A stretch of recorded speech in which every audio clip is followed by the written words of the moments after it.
Hey everybody, in this video I'm going to show you how to install PyCharm and Python. Now if you already have Python installed and only want to install PyCharm, then don't worry, you can also follow the steps in this video. We're going to begin by installing PyCharm, and in the process of installation it will actually detect automatically if you have Python installed.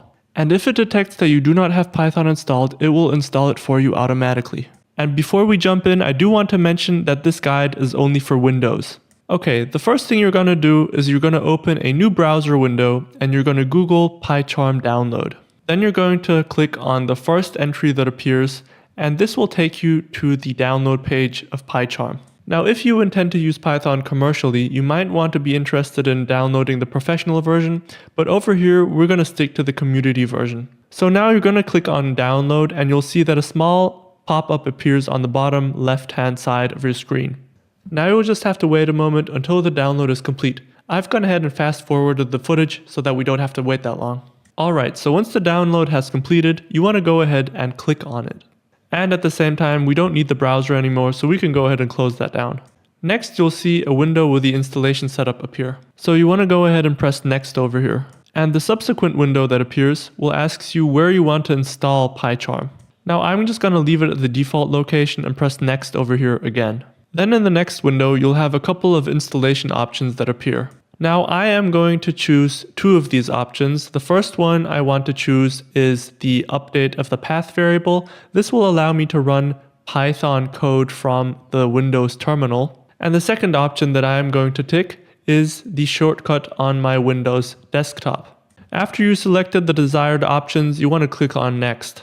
Then it will ask you to choose a start menu folder, and we're just going to go with the default here, and you can go ahead and press install. Now we will go through the installation process, and this should take about a minute or two.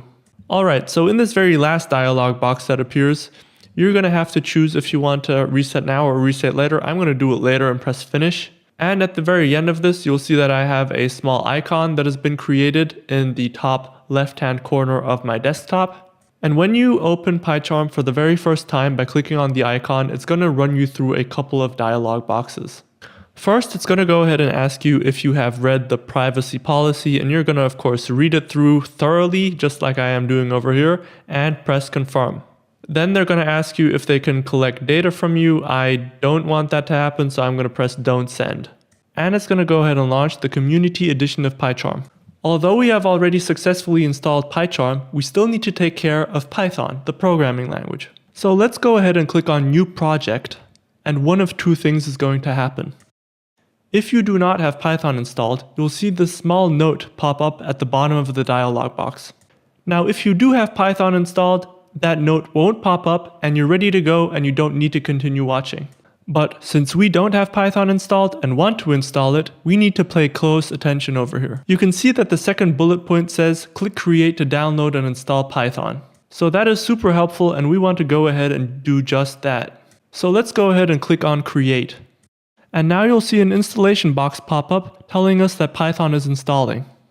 And so you just want to wait for a brief moment until it finishes installing, and then it will continue to create the virtual environment, and after that it should be done.